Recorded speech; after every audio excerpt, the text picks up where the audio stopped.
This topic is called iteration. You'll recognize this iteration when you've got iteration formulas such as these. One over here, another question, another iteration formula over here. You'll recognize them because they've got these subscripts, these little numbers attached to these letters, subscript, right? See these little letters?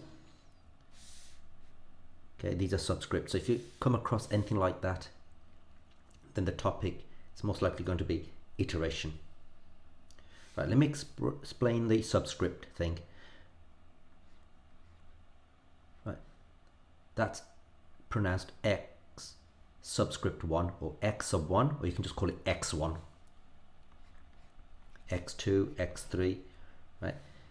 These numbers don't do anything. Like, unlike something like this, that's x squared, that does something to the x. So if you had, for example, 4 in there, 4 squared would be 16. But these numbers, little numbers, subscript, that represents, for example, first value, second value, third value, 100th value, and so on. Sometimes the first value, they'll call it x0, x0. Sometimes they'll say that's the first one, second one, third one, and so on. All right. But in this example, in this question we got here, they're calling the first one -1, and here they're calling the first one 4. And the choice of letters it's up to the examiner. They could have used A, B, C, D, E, F, G, whatever. Right, a little bit more about the iteration formula. If you look at this one, for example, let's say n is 1. Okay. So if n is 1, this one's going to be 1 plus 1, 2. You can see why that is, because if I put now, if I replace x sub 1 or x1 with -1 in here and work this out, I'll get the value of x2, the second term. All right. So for example, if this happened to be x2, 2 plus 1 is 3. That'll give me the third one. So the second term, if I substitute the second term in the formula, it'll give me the third term. If I just fast forward a little bit, if let's say this is 100, right, the 100th term, obviously 100 plus 1 is 101. So if I replace the 100th term in this formula, whatever that value is, that'll give me the 101st value.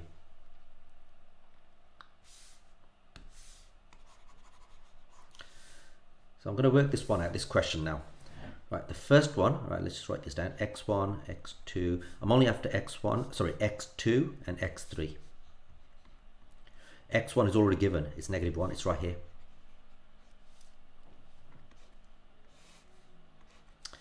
Replace, right, so we call this one x1, all right? So obviously that's going to be x2. So replace x1 with what? It's right here, -1. So we've got -1 to the power of 3, take away 3, divided by 8. Right. If I use a calculator now for this, I've got a fraction button.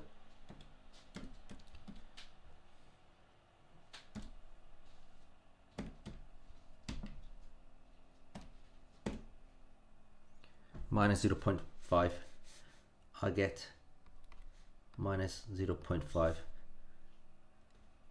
So x2 over here is minus 0.5.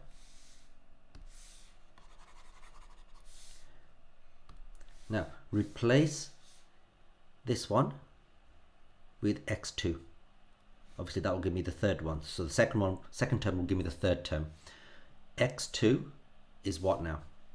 Minus 0.5 to the power of 3 over 8, using the formula. Right, use my calculator. Right, I can just go back and edit it.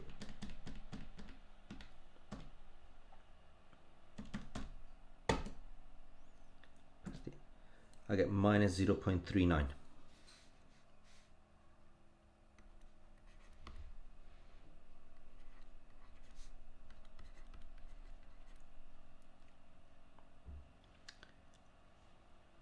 So you can see what's happened there.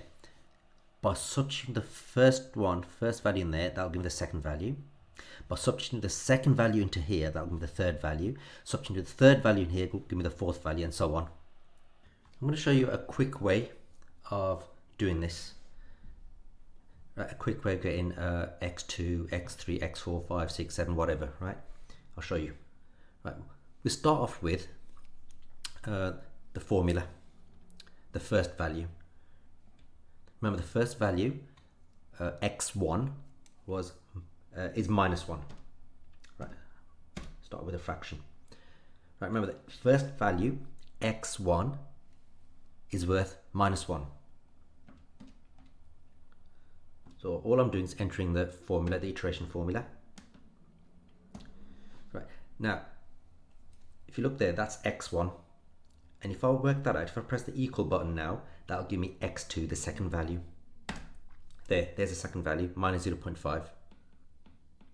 Now, what I did just a while ago, I went back and edited this formula and put minus the second value in here, didn't I? I went back and edited it.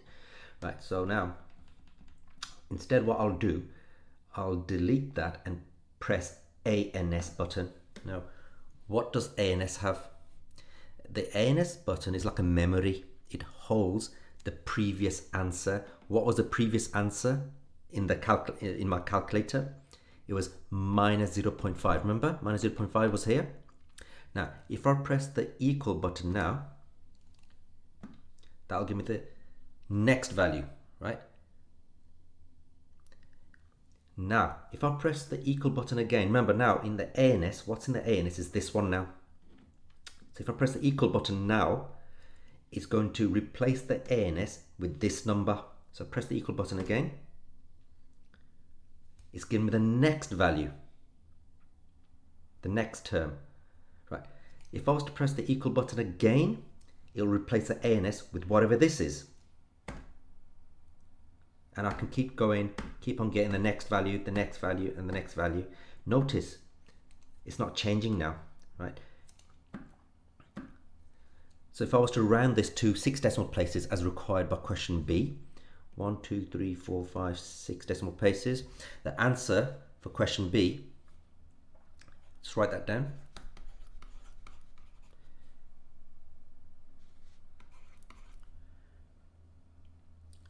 Right, if you didn't quite catch that, let me just start from the beginning. Remember, I started off with x1, which is -1. Right, that's the second value. Now I'll go back and replace that with N.Das. Remember what's in the N.Das already? At the moment it's -0.5. That's the third value.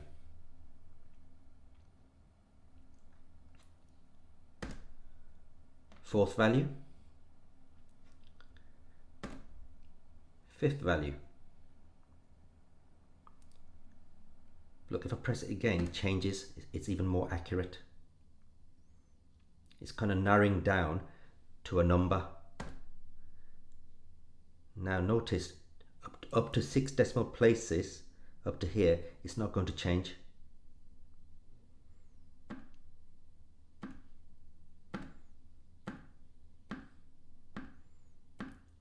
Right, there aren't any more decimal places on this calculator. Right. So to 6 decimal places, it's what I've written on the screen, -0.381,966.